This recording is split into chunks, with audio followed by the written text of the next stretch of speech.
किसी चीज की ओर इशारा कर रहा हूं तो मैं शॉर्ट क्यों जाना चाहूंगा? ये मंदी कैसे हो सकती है? ये एक अधूरा उद्देश्य है। ये बाजार मूल्य से नीचे है। इसका मतलब है कि मैं बुलिश हूं। मैं लॉन्ग जाने के लिए एक वजह ढूंढ रहा हूं। हो सकता है कि अभी वो ना हो, लेकिन मैं वहां तक पहुंचना चाहता हूं। इसके उलट अगर मैं यहां कहूं, इसे अपने चार्ट पर नोट करें, और ये मार्केट प्राइस से नीचे है, तो इसका क्या मतलब है? मैं बेरिश हूं। मैं कुछ ढूंढने जा रहा हूं। क्या ढूंढ रहा हूं? इनमें से कुछ बकवास जो मैंने अब यहां बताई, ये सीमित नहीं है, लेकिन मुख्य रूप से यही मैं करने की कोशिश कर रहा हूं। तो रैंप पर जाने और उस तक पहुंचने का रास्ता ढूंढ रहा हूं, ठीक है? या उसके लिए एक पुल बना रहा हूं। और यही मैं सुबह करता हूं। अब मुझे इसे रेखांकित करने, समझाने, आपको अलग अलग उदाहरण देने में ज्यादा समय लगा, जहां आपको कुछ चीजों और कुछ कारकों से जूझना पड़ सकता है और यह तय करना पड़ सकता है कि आपको कुछ करना है या नहीं। लेकिन कुल मिलाकर ये सीधे मुद्दे पर आता है। सारी चर्बी और सारी बकवास को हटा देता है। ये सीधे उस पर जाता है कि आप क्या करने की कोशिश कर रहे हैं। और दोस्तों, मैं आपको ये समझाता हूं, ठीक है? अगर आपको शक है कि मैंने जो बताया वो प्लैटिनम नहीं है, तो वापस जाएं और पिछले 6 महीनों में हुई हर हरकत पर नजर डालें, और आपको इनमें से एक उदाहरण दिख जाएगा। और जो बेवकूफ कहते हैं, अरे लेकिन यहां ये काम नहीं आया, मैंने जो वैकल्पिक चीजें बताई हैं उनका इस्तेमाल करें और आपको समझ आ जाएगा। अगर आप उस दिन हार जाते हैं, तो आपको अपने अगले ट्रेडिंग दिन में जोखिम का आधा हिस्सा इस्तेमाल करने पर विचार करना चाहिए।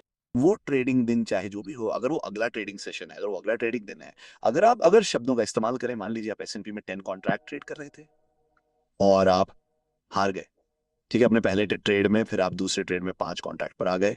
अगर आप उसमें हार जाते हैं तो आपका दिन खत्म, आप एक और ट्रेड नहीं कर सकते। मुझे 5 ट्रेड से कोई मतलब नहीं है लैरी टेक्सास में, ठीक है? आप रुक जाइए। आपके पास अभी सॉल्वेंट बने रहने के लिए जरूरी नियंत्रण कारक नहीं है।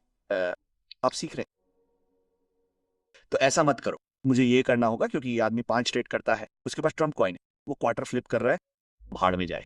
तुम्हें अपने एक्सपोजर को सीमित करना होगा। तुम्हें ये अभी शुरुआत में ही करना होगा, क्योंकि अगर तुम ऐसा नहीं करते हो तो तुम्हें बुरी आदतें पड़ जाएंगी, या तुम अपना खाता ही गंवा दोगे और तुम खुद को हतोत्साहित कर लोगे इससे पहले कि तुम खुद को ऐसा करने और सफल होने का मौका दो। लेकिन अगर तुम 2 ट्रेड लेते हो और दोनों में घाटा होता है, तो तुमने 10 लॉट पे एक लिया, तुम हार गए। 5 लॉट पर एक लिया, ये तुम्हारे पहले ट्रेड पर लगाए गए लीवरेज का आधा है और हार गए। अगले ट्रेड में तुम 5 लॉट ले लो।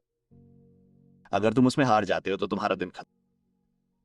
अगर तुम दूसरे ट्रेड में जीत जाते हो तो जीत चाहे जो भी हो, तुम्हारा दिन खत्म। तुम पीएम सेशन में ट्रेड नहीं करते। लेकिन माइकल, लेकिन बकवास। तुम फिर से ट्रेड नहीं करते, तुम्हारा दिन खत्म। तुम पीएम सेशन में ट्रेड नहीं करते। लेकिन माइकल, लेकिन बकवास। तुम फिर से ट्रेड नहीं करते, तुम जीत गए। इसे यहीं छोड़ दो। ट्रेडिंग के और भी मौके हैं। ये सोचना बंद करो कि एक ट्रेडिंग आइडिया, एक खास ट्रेडिंग सेशन ही सब कुछ है। यही तुम्हारा करियर है। तुम अपने पूरे करियर को एक ट्रेडिंग डे में समेटने की कोशिश कर रहे हो। तुम्हें क्या हो गया? ऐसा सोचना बंद करो। हर नया रिटेल हारने वाला यही करता है। मैं तुम्हें इसलिए बता रहा हूं क्योंकि जब मैं 20 साल का था तब मैंने भी यही किया था। तुम्हें अपनी उम्मीदों को अभी से आगे बढ़ाना होगा। तुम अभी जो फैसला लेने जा रहे हो उसका तुम्हारे करियर पर क्या असर होगा? क्या ये तुम्हें खत्म कर देगा? क्या तुम उसे एक ट्रेडिंग सेशन, उसे एक ट्रेडिंग डे में अपने करियर के अंत को न्योता देने जा रहे हो? क्योंकि जब तुम ये नियम तोड़ते हो तो तुम असल में यही कर रहे होते हो। इसलिए जब तुम इन्हें तोड़ते हो तो मेरे सामने रोना मत। मुझे ये कहते हुए ट्वीट करने की हिम्मत मत करना कि मैंने नहीं सुना, क्योंकि मैं इसे देखना नहीं चाहता। क्योंकि मैंने तुम्हें अब इससे बचने के कारण बता दिए हैं। मैंने तुम्हें इससे बचने के तर्क बता दिए हैं। लेकिन अगर आपने 10 पर एक ट्रेड लिया और आप हार गए, आप 5 कॉन्ट्रैक्ट पे एक और ट्रेड लेते हैं और आप हार जाते हैं, तो आप ट्रेडिंग बंद कर देते हैं। जब भी आप फिर से ट्रेड करते हैं, मैंने तुम्हारे फोन में एक हाई रिवॉर्ड वाली गेम डाउनलोड की है। कुछ टाइम बाद ये गेम रिचार्ज मांगती रहेगी। फिक्र मत करो, इस गेम में रिचार्ज चाहे वो अगले ट्रेडिंग डे पर हो या अगले हफ्ते। मान लीजिए कि ये शुक्रवार को होता है, ठीक है? मेरी सबसे अच्छी सलाह यह है कि अगर आपका हफ्ता अच्छा रहा है तो शुक्रवार को ट्रेड ना करें, क्योंकि आपको इसका पछतावा है। अगर आप हार जाते हैं तो आप इतने कम समय में हफ्ते के लिए अपने इक्विटी हाई के रूप में वापस जाना चाहेंगे, और बाजार आमतौर पर शुक्रवार के हफ्ते के अंत में वास्तव में शांत हो जाता है। आह, और आपको लगेगा कि चार्ट में आपको कुछ गड़बड़ दिख रही है, लेकिन ऐसा नहीं होगा। और आप और अधिक हारेंगे और आप वीकेंड में नफरत करते हुए जाएंगे, क्योंकि या तो आपने हफ्ते भर का लाभ या उसका एक बड़ा हिस्सा वापस दे दिया है और आप वीकेंड पर इसके बारे में अच्छा महसूस कर सकते थे और कह सकते थे क्या पता मैंने शुक्रवार को ट्रेड नहीं किया, मेरा हफ्ता अच्छा रहा, इसे क्यों आगे बढ़ाया जाए। आपको इसकी क्या जरूरत है? क्योंकि आप अपने सोशल मीडिया इक्विटी कर्व को बढ़ाने की कोशिश कर रहे हैं और ये एक हारने वालों का खेल है। ऐसा मत करो। ये पैसे बनाने और उसे लगातार बनाए रखने के बारे में है। आपके या मेरे बारे में उनकी राय को भाड़ में जाने दो। किसे परवाह है? क्या आपको लगता है कि पैसे के बारे में इन लोगों की बकवास से कुछ बदलेगा? ऐसा नहीं हुआ है। इसलिए इसके बारे में चिंता न करें। इनमें से किसी भी बकवास चीज को ध्यान में न रखें। अपने नतीजों को ध्यान में रखें। यही फोकस है और नियमों का पालन करें।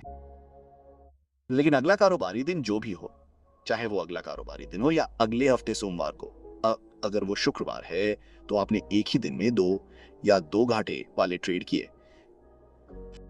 अगर आप 10 और 5 हार जाते हैं तो आप किसके साथ ट्रेड करेंगे? खैर, आप ढाई नहीं कर सकते, इसलिए बस 2 कॉन्ट्रैक्ट करें और आपको उन 2 कॉन्ट्रैक्ट को तब तक ट्रेड करना होगा जब तक कि आप 5 कॉन्ट्रैक्ट वाले घाटे वाले ट्रेड में खोए हुए नुकसान का 50% बना लें। एक बार जब आप उसके 50% पर वापस आ जाते हैं तो अब ये सबसे बड़ा ट्रेड है। हाँ हाँ, आपको शुरुआत में ऐसा नहीं करना चाहिए। आपको 5 कॉन्ट्रैक्ट पर हुए नुकसान की भरपाई करनी चाहिए और फिर उस समय आप 5 कॉन्ट्रैक्ट पर ट्रेडिंग कर सकते हैं और आप 10 पे कम वापस जा सकते हैं जब आप वो नुकसान वाला ट्रेड करें जो 10 कॉन्ट्रैक्ट पर हुआ था। आपको व्यवस्थित होना हो। आपको रिकॉर्ड रखने में मेहनत करनी होगी कि आपने क्या किया, आपने पैसे कैसे गंवाए और आप उसे व्यवस्थित और संयमित तरीके से कैसे वापस बना सकते हैं। आप बाहर जाकर बस पासा फेंकने की कोशिश नहीं कर रहे हैं। ये लास वेगास नहीं है दोस्तों। आपको यहाँ एक प्रिंसिपल माइंडसेट के साथ जाना होगा, ये जानते हुए कि आप अपना गधा गधा गंवा सकते हैं। बेवकूफी भरे जोखिम न लें। अगर चार्ट में यह स्पष्ट रूप से नहीं दिख रहा है और अगर ऐसी परिस्थितियां नहीं है जहां आपके अनुकूल परिणाम की संभावना नहीं है और आपके पक्ष में ज्यादा है तो आप ट्रेडिंग ना करें। वो आप ऐसा ना करें। आप बस निरीक्षण करें। और अगर आपको नहीं पता कि कब, यानी आपने लंबे समय तक अध्ययन और बैक टेस्टिंग और टेप रीडिंग नहीं की है, क्योंकि आपको पता चल जाएगा कि आपके लिए कब प्रवेश करना स्पष्ट है। अभी आप सभी लॉटरी जीतने के एहसास को पाने के लिए बेताब हैं, जैसे कि ये एक स्क्रैच ऑफ है। ये बेवकूफी, ये हारने वालों की मानसिकता है। आप ऐसा नहीं करते दोस्तों। आप ऐसे ट्रेडर नहीं करते जो लगातार पैसा कमाते हैं। वे अनुमान नहीं लगाते। वे अनुमान नहीं लगाते। हम जानते हैं कि हम क्या खोज रहे हैं, हम उसका इंतजार कर रहे हैं। अगर वो नहीं होता है तो हम चुपचाप बैठे रहते हैं और हमें सोशल मीडिया पर टॉम डिक और हैरी की परवाह नहीं होती है और वे जो दावा कर रहे हैं कि उन्होंने किया और वे, क्या ये समझ में आता है? क्या मैंने यहाँ जो कुछ भी बताया है वो बहुत जटिल लग रहा है उन लोगों को छोड़कर जो मेरी शब्दावली नहीं जानते हैं? क्या यदि आप बहुत नए हैं और आपने कभी चार्ट नहीं देखा है और साप्ताहिक चार्ट बनाम इंट्राडे चार्ट के संदर्भों को नहीं समझा है, और मैं समझता हूं कि तभी आपके समझ से परे होगा। लेकिन अगर आप समय बिताते हैं मेरे YouTube चैनल पर जो भी कंटेंट मैंने डाला है, आप इस वीडियो या इस चर्चा या इस रिकॉर्डिंग पर वापस आएं और मैंने अभी जो कुछ भी बताया है वो बैंक तक पहुंचने का एक रास्ता है। ये लगातार चलता रहता है दोस्तों। मैंने आज जो बताया है वो आपको हफ्ते में कम से कम 2 बार मिलेगा और आपको बस एक की जरूरत है। करियर बनाने के लिए आपको बस एक की जरूरत, एक सफल ट्रेडिंग दिवस। और अगर आप रुक गए तो वो एक करियर है। देखिए, आप में से कुछ लोग देखते हैं कि मैं उन लोगों के खिलाफ क्या करता हूं जो मेरे बारे में बकवास करते हैं।